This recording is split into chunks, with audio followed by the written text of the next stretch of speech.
Wastewater results show New Zealanders consume at least 10 kilograms of methamphetamine on average every week. A new report reveals cocaine use in New Zealand has almost doubled in the past year. A social worker says children as young as 8 are using methamphetamine. And police say meth use was up 32% in the last few months of last year. As you probably heard today, methamphetamine use has significantly increased in New Zealand since the COVID-19 lockdown last August, and it remains at elevated levels. All the say no messages, the campaigns, the warnings, it hasn't stopped us blazing, puffing, huffing and using. Drug use continues unabated. But is New Zealand's approach to managing it outdated? Is New Zealand off the pace? When it comes to drug law reform, internationally more and more jurisdictions are either decriminalising or entirely legalising the personal use of illicit drugs. The Drug Foundation believes new research from the US about cannabis is not surprising. A study in the Paediatrics Journal found a drop in the number of teens using marijuana, including in states where it's been legalised. The Green Party says a new survey shows the public supports changing drug laws. Prohibition does not stop people accessing drugs. It doesn't stop people becoming addicted to drugs. It doesn't stop people suffering harms from drugs. So the system that we have now is not stopping those harms. Criminologist Dr. Fiona Hutton is one of 155 experts calling on the government to legalise all drugs. What? Really? There would be no legal consequences for the use and possession of substances that are currently legal, and supply of those substances would also come under a legal regulated framework. New Zealand's legislation on drugs is based on the United Nations framework, dubbed the War on Drugs, from the early 60s. Our Misuse of Drugs Act hasn't been changed in almost 50 years. You would expect, given how far we've come since 1961 in terms of science and evidence about particular substances, about our thinking about drugs and people who use them, that our drug laws would have actually kept up with the science and the evidence. Kia ora, I'm Davina Zimmer, and today on The Detail, a new approach to reducing drug harm. Last week, an open letter was sent by a just-formed organisation, Harm Reduction Coalition Aotearoa, proposing a new drug law that would be a world first. There would be no criminal consequences for the use and possession of psychoactive substances. Illicit or not, they would all be regulated under the same legal framework. In Portugal, drug possession was decriminalised in 2001, but drug legalisation takes things further. Dr. Rose Crossan is also a member of the Harm Reduction Coalition. She specialises in population health at the University of Otago and thinks the reform is a no-brainer because the most harmful drug, alcohol, is already legal. What it just comes down to is a choice about where we would like control to sit for drugs, because it's not the fact that alcohol is legal that is causing the problem. It is the fact that alcohol is regulated very, very loosely. We effectively have a for-profit model. We've got a very powerful alcohol industry who, I would argue, have a policy influence over our policy settings. But for other drugs, we're letting the black market run our drug policy and decide where it's available and who it's going to be sold to and at what price and what purity. So what we're advocating for is an approach that actually brings control back to the government and back to societies and say, well, how do we acknowledge that drug use is going to happen? There is no drug-free world. People have been consuming drugs for as long as we've got human records. So how do we make that safe? And not only safe for the person using the drug, but safe for everyone. How do we reduce social and community harms in a way that acknowledges that, yes, some people are still potentially going to take drugs and some people are still potentially going to choose not to take drugs, but we just want to reduce the harm from that? How do we create a piece of legislation where we can regulate that effectively and not have power either sitting in the black market or with a big industry that only has profit at its heart? So there's a really famous diagram in drug policy circles, and it looks like a U. And on one side, we've got really kind of ultra prohibition criminalization. And that's the approach that we take at the moment with drugs like cannabis or methamphetamine. And that creates harms through creation of a black market. On the other side of that curve, you have harm that's being created by effectively a for-profit approach and where the free market is driving the harms and the use of a drug. We've kind of missed the mark for effective regulation in both directions. So what would it look like? Rose Crossan says a harm reduction approach is about having people make informed choices, like having substances packaged with dangers clearly stated, like we see on tobacco and cigarettes. I think there are lots of different models that could be considered in New Zealand, and I don't think we're kind of far enough along in this conversation that, that we could say one model is better than another. There is a really wonderful organisation called Transform, which is a drug policy organisation based in the UK, and they had published work about what a legal market could look like. And I think that they outline some of the options that New Zealand could consider. So, for instance, for some drugs, maybe they should only be available by medical prescription, or we could consider things like whether or not only specialist pharmacies could sell them. Perhaps there is an option where we think about licensed premises that people can consume particular drugs, or licensed premises where you can buy effectively off license, right? Where you can buy them and take them away. So there's a whole different range of models that we could consider in New Zealand that aren't just, stores in your neighborhood where you go and buy what you want. I think there's a lot more nuance that's available to us, and then we can think really carefully about what drugs have the potential to cause most harm that we might want to have much more strictly regulated than others. Obviously, because they're illegal, those who use drugs tend to do so out of the public eye. And while taking them doesn't come without risk, it means that when we do hear about drug usage, it's often the extreme stories of overdosing and drug busts. I'm not saying that drug use is entirely harmless. I'm absolutely not saying that, but I'm saying that because there is stigma, the people who might be using drugs and who are not being harmed, who are just kind of getting on and going about their life and sometimes using drugs, we don't hear those stories. And of course, those people are never going to speak up because it's illegal and because it's stigmatized, but it means that we only hear one part of the story all the time. Do you have any stats on how many people are using drugs in a way that's not harming them? It's quite hard to match up the data, so we can do some estimates, and the way that we can try to work out who isn't being harmed is to look at the overall use statistics, and those have their problems as well, and then consider that against some of the ways in which we measure harm, and that might be through things like hospital admissions or ED presentations, etc. In New Zealand, and it is quite a significant problem, we don't have a really good survey or way of collecting data about use and harm.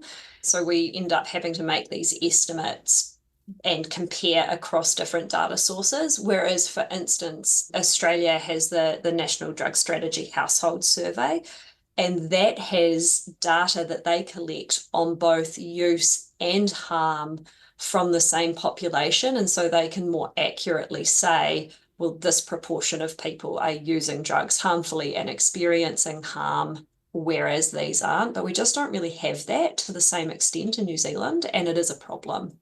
And so how do you validate the research that you do then to inform these open letters? Yeah, it's a fair question to ask. I mean, we've got a piece of work underway at the moment and it's not published, so I can't cite you published findings on it at the moment, but we used data from the Christchurch Health and Development Study. So that's a longitudinal study that has been following people since they were born in the mid-70s. So what we've done in that piece of work that is underway at the moment is to compare people's self-reported drug use against self-reported harm measures. So that might be things like whether or not they've ever been arrested, or whether or not they've had medical harm associated with their drug use, or whether or not they've developed a use disorder. So we do have some evidence from New Zealand to kind of establish that gap between use and harm. We shouldn't completely rely on Australian data. It would be far better to have New Zealand data, but we can look at the estimates from Australia and from their own drug survey and think, well, it's likely to be quite similar. And that again establishes that not everyone who uses a drug experiences harm. I think what we can also do, and this is where the evidence is really strong, is we can look at the status quo and say what we do have is quite substantial bodies of evidence that tell us that what we're doing now is A, not reducing harm, but is B, also actively causing it. And I think that that's the missing part of the public narrative. I get that headline, experts call to legalise all drugs, might cause a few people a little bit of discontent. But what we're not doing is critically looking at what is happening now and deciding whether or not we're happy with that degree of harm being created. The NZ Drug Foundation reports that almost half of the adult population has used recreational drugs at some stage. When it comes to alcohol, almost 1 in 5 adults drink in a way that is considered to pose a risk to their health. The reality is, substance use and abuse happens whether the drug is legal or not. Fiona Hutton believes criminalisation only adds harm, with the consequences of drug use and supply being so severe. The Misuse of Drugs Act schedules drugs as Class A, B and C based on their alleged harm. So the maximum penalties under the Misuse of Drugs Act for supply of a Class A drug, for example, is life in prison. For possession of a Class A drug, you could get 6 months in prison or $1,000 fine. So for a Class B drug, for supply, you could get a maximum of 14 years in prison. For possession, you could get 3 months in prison. And for a Class C drug, so like cannabis, for example, for supply, you could receive 8 years in prison. For possession, you could receive 3 months in prison. So the penalties are very severe, or they can be very severe under the Misuse of Drugs Act. And we deal more severely with people under the Misuse of Drugs Act than we do with other violent crimes like sexual violence, manslaughter, murder, those kinds of offences. And so tell me about this War on Drugs Act from 1975. What was it based around? Well, we need to go back further than that to 1961, would you believe? So the UN Single Convention from 1961 formed the basis for our current drug laws, really driven by pressure from the US on other countries to sign up to this single convention, and then different countries' drug laws, like our 1975 Misuse of Drugs Act, developed from there about a decade later. You would expect, given how far we've come since 1961 about our thinking about drugs and people who use them, that our drug laws would have actually kept up with the science and the evidence. However, for some reason, governments have a massive blind spot in terms of drug law, and they are resistant to reform like you wouldn't believe. It's quite incredible that we haven't reformed our drug laws since, the 1961 Convention and 1975. And like I say, as science and evidence has moved on, our drug laws just haven't. And you've probably heard the phrase that they're not fit for purpose anymore, because they're so outdated. No government has gone so far as to legalise, as opposed to decriminalise, the entire drug market.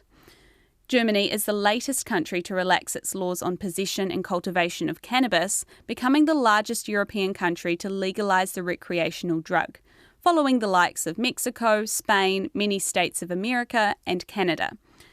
But such moves haven't always gone well. The use of illicit drugs in public places now recriminalised by Ottawa at the demand of the BC government, a significant reversal 1 year into a 3-year pilot project. The intention of decriminalisation was never about providing space for unfettered public drug use. Advocates are concerned this week's heated rhetoric over drug decriminalization in Parliament will result in knee-jerk measures instead of long-term solutions to fix the growing opioid epidemic, which has hit record levels. When will we put an end to this wacko policy by this wacko Prime Minister? In spite of that, Rose Crossan says Canada's approach to cannabis is one of the best examples of how drug legalisation can work. I think that they are absolutely taking a public health approach to regulation and legalisation specifically for cannabis. I think we can also look to some countries or some states and think this is not what we want. So, for instance, there are certainly some states in the US where their model of cannabis legalization is very profit driven, and there you can drive down the highway and there's billboards, right, advertising cannabis. So we can also not only look to countries and think, well, we would maybe like something like this, we can also look at other examples and say, but not that. We haven't talked as much today about decriminalisation because obviously the open letter is taking that next step forward past decriminalisation and into legalisation and effective regulation. But I also think we can learn from Portugal and what the effects that had when they decriminalised drug use, because that meant that all of those harms that are created by having a criminal penalty for possession were removed. The Drug Foundation is warning we could face a US-style opioid crisis if we don't act soon. New Zealand, being a small country that, basically sees a few shipments of drugs from the same drug trafficking routes, is at a really high risk of experiencing an overdose epidemic if those drug trafficking markets shift a bit. We need to treat this as a warning shot before we see a North American-styled opioid crisis. The Drug Foundation says urgent action's needed to address what it calls a crisis. In 2017, 111 people died of a drug overdose that climbed to 171 in 2021. Fiona Hutton blames that record rise in overdose deaths on the completely unregulated black market. She argues legalising drug use would give the government control of their sale and supply and would go a long way to reduce harm. And we can see this in some of the cannabis reform that's happened around the globe, in the US and in places like Canada. Getting rid of the underground market is not going to happen overnight. But gradually, since those countries have legalised, people have moved towards the legal regulated market rather than the illicit underground market, because people don't want to break the law to consume the substances that they would like to consume. People would much rather get substances through a carefully regulated legal supply. Very sadly, we had an excellent piece of legislation in place and an excellent model for the legal regulation of cannabis. And despite the very close vote in the referendum, the government just shut down all discussion. They were pretty spineless, to be honest, and they refused to entertain any further discussion about drug law reform. The results of that 2020 referendum painted a picture of a nation starkly divided over drug policy, with the final count only being about 1% off an even split. Even former Prime Minister Helen Clark said cannabis prohibition doesn't work and should be abandoned. However, those who voted no felt that legalisation would lead to an increase in drug use. This has not happened in places that have legalised cannabis. People can already access illicit substances easily. There might have been a slight rise in adult use, but no rise in use amongst young people. I think we'd have to think very carefully about how we would regulate substances. A legal market for cannabis, for example, might look very different to a legal market for methamphetamine, which might look very different to a legal supply of MDMA. So it would have to be thoughtful, and we would not want to go down the US model of advertising in any drug law reform. The academics and experts behind this push for the abolition of the Misuse of Drugs Act say the legislation creates harm. But how? Well, it creates harm in terms of driving the violence associated with some of the illicit drug market. And we can see this very clearly in research by Dan Werb and colleagues. The more you tighten the net, as it were, around the illicit drug market, the more that you crack down, the riskier it becomes for people to be involved and the higher the stakes are, and the violence just continues. We can see this in places like Mexico. We can see it in the extrajudicial killings in the Philippines by President Duterte, who came to power campaigning on the killing of people who use drugs. So the homicide rate in Mexico, for example, is unprecedented in a country that's not at war. These are the harms that we never talk about, right? Because we get distracted by media pieces about, violent individuals on meth, criminal addicts and all this kind of thing. But we never hear about the harms from prohibition. They're completely silenced. The criminalisation of people is another one that causes enormous harm. The vast majority of people who get a drugs conviction are for possession of substances or for possession of utensils, so like a cannabis pipe, for example, or a bong. We're not catching the king or queen pins. We're criminalising people for using substances that are less harmful than things that are actually legally available to us. Also, the inequity that is apparent in the way that our drug laws are applied to different groups of people. So Maori in the New Zealand context are massively overrepresented in illicit drug statistics. And I think it's very important to remember, and I'm taking this from a report by the Drug Foundation actually about drug use in Aotearoa, New Zealand, that drug use and drug harm are two different things. So for those who use illicit substances, most people will do that without encountering significant harm. But some people will experience harm to their physical or mental health, and those are the people that we need to focus on to try and reduce harm. People will say, oh my God, this is a huge thing that you're asking for. And there was all sorts of things throughout history that were thought of to be a big ask, but we got them over the line. So, votes for women, for example, at one time that was like, oh my God, it's unthinkable. The abolishment of slavery, for example, that was considered to be unthinkable at one point, but that's got over the line. So if you don't ask, and if you don't try and advocate for reform, then nothing will happen. But if we keep asking the question, and if we keep agitating, and we keep presenting the evidence, then hopefully we'll get some traction sometime. That's all for today. Thanks to Dr. Rose Crossan and Dr. Fiona Hutton. The Detail is funded by RNZ and NZ On Air. This episode was produced by Alexia Russell and engineered by Alex Harmer. I'm Davina Zimmer. Ka kite anō.